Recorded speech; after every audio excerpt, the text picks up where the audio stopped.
the trade bell.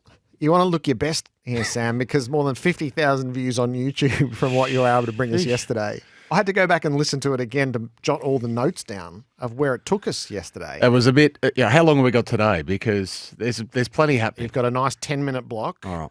Plus, I want to get some scenarios too because people are playing hard. I've got Petrarca at 11 different clubs next year. Yeah, I did see those texts and coming that's just through. a 4-minute catchment.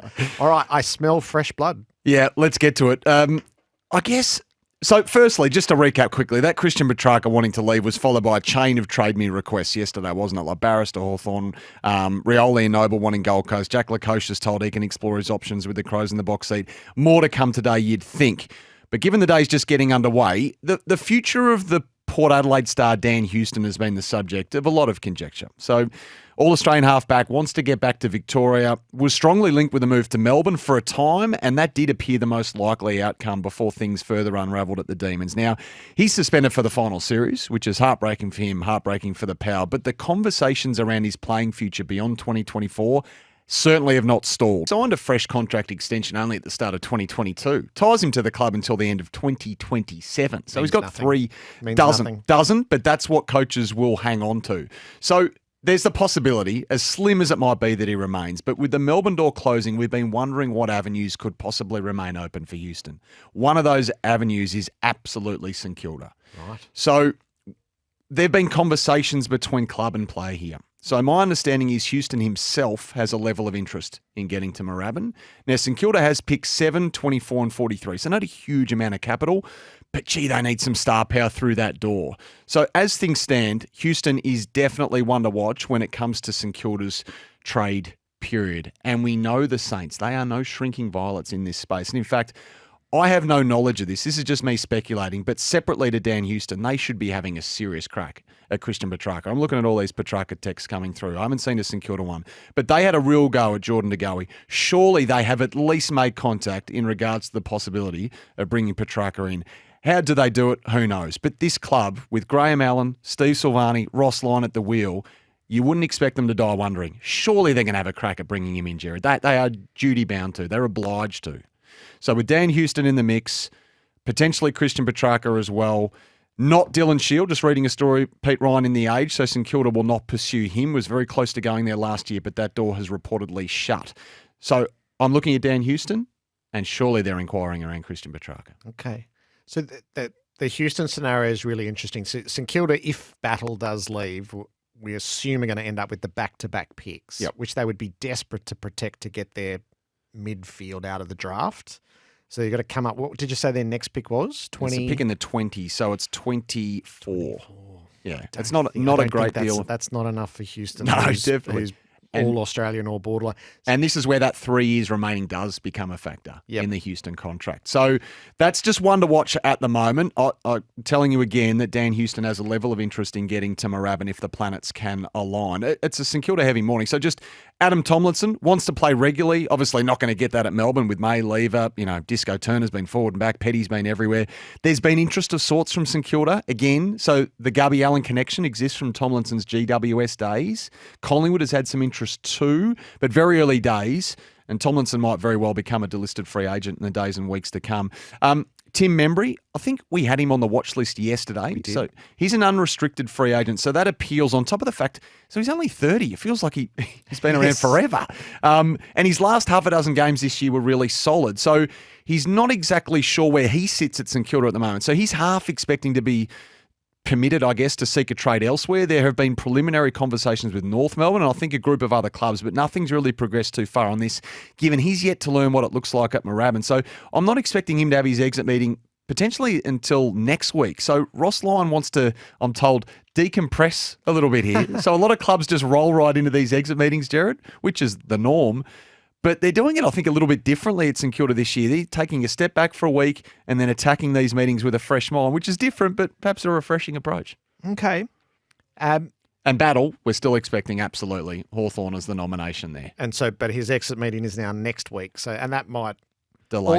Although Barras tipped his hand yesterday for Hawthorn, who are still active, aren't they? Yep. This is true. Yeah, Barras. Do you want to get anything else out there before I give you some scenarios? Just one quick one. Just on the watch list we had, and this is where these texts are great. This name came up yesterday and one that I was able to get to the bottom of homework-wise. The GWS prospect, Lek Alir. Now, we didn't discuss him around our Giants update yesterday that involved Perryman, Cumming, Peatling, wrestling with offers to leave. So Alir, follow this up. Very bright young talent, like in and out of a strong Giants back line. So Taylor's there, Buckley's there, others are there. So the phone has rung hot for him all year. He's contracted to 2025 at the Giants. So I've been told determined to see out at least next year, but 2025 a big year for Lek Alir to make a decision, and he's certainly no guarantee to stay on. So that's one to watch for next year. All right, so this is the stuff we really value, Sam. Dan Houston played junior football at Greythorne with Jack Silvani. Steve knows him well. That's the stuff we love. That is a great link. I wasn't aware of that. Yep, nice. All right, Damo put a lot of work into this. This is his North Melbourne scenario. Mission, leadership, experience, targets. All right? Done deal. Luke Parker, 3 years. I'm there. Tex Walker, 2 years. Tim Membry, 2 years. Adam Tomlinson, 2 years plus a trigger. Another coffee catch-up. Cullen Ward, Liam Ryan, Matt Owies, Nick Haynes. And then he's got a Petrarca scenario, but I feel like he's done all the heavy lifting in the done deal. I'm there. Another coffee catch-up. Yeah. Salute to you, Damo. Yes, indeed. That is great. We love the relationship backgrounding as well, almost as much as the sightings. All right, let me walk you through these. Take it to the bank. 3-way trade. Noble to Gold Coast, Lukosius to Port, Houston to Pies. Win-win for everybody. Goodness me. St Kilda's a wrinkle in that. Petrarca to the Lions in return for Hipwood, Robertson and Gardner. What happened to Big Melbourne Club? Take it to the bank. If Christian Petrarca gets traded to Carlton, Adam Chera will be the player going the other way with multiple draft picks swapping around. Pistol from Monty. Hard to see. Any trade news on Nick Bryan? As a Bomber, I would be gutted to lose him. Brendo in Brighton. All right, he's going on the homework sheet. Text to the Pies for 1 year. Marquee games, massive crowds, and the fact he gets to play in the Jewel of the Crown, the MCG, you know it makes sense. Petrarca to Geelong, DeConing and Sam Neill to Melbourne, and a pick, as from Bannockburn. Hang on, how are Geelong going to make that happen? They're wedded to Bailey Smith. How many picks do they think they have down there? Is 2 metre Peter on Collingwood's radar? Peter Wright's name has been mentioned. So in dispatches, but I can't put any fact around that other than to say there's some whispers. So one to follow. Is Elijah Satis going to the Tigers, and is Elijah Satis being shopped around? Any truth to that? Going on the homework sheet. Has Geelong made a lot of homework to be done here, isn't there? Luckily, you've got till next Tuesday. Geelong made a late play for Harry Perryman. Jack McRae to Collingwood. Ben Hobbs to Collingwood. Same correspondent, back-to-back texts.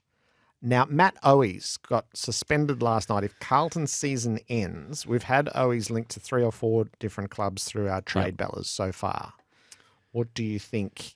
So this is what you told us yesterday in the set of players who has to wait it out for the moment. So this has been various other Carlton players in recent times. So it just is his turn. I still think the more likely outcome is that he stays. Maybe with the Camporelli twins, maybe just coming back a peg or two in the draft reckoning. They won't be the high bids that might squeeze. I'd like to think he stays. He's going to be nervous wait until he does. And his preference overwhelmingly is to stay there. All right.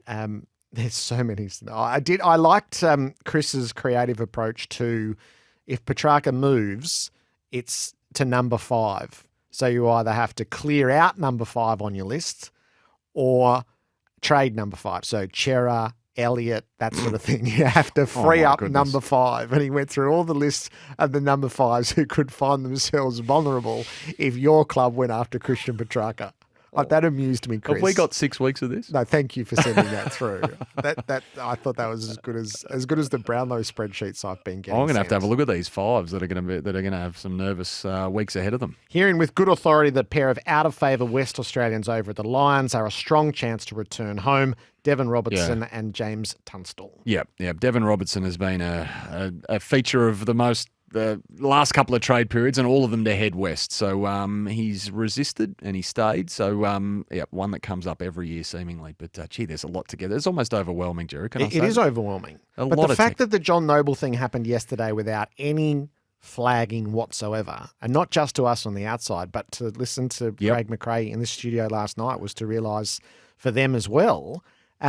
that shows you how much is in play. And they only had a rough inkling of that, Collingwood, too. Like, you think they would be all over that, but even there was an element of surprise internally at the Pies. So I think it's going to be a very, very big trade period, Gerard, particularly for that sort of a player. I know we've got Petrarca at the top end, but that sort of second-tier player, I think we're going to get a lot of movement. A lot. Hang on. Jim, Dan Houston is also very good friends with Jack Sinclair and played at the Chargers together.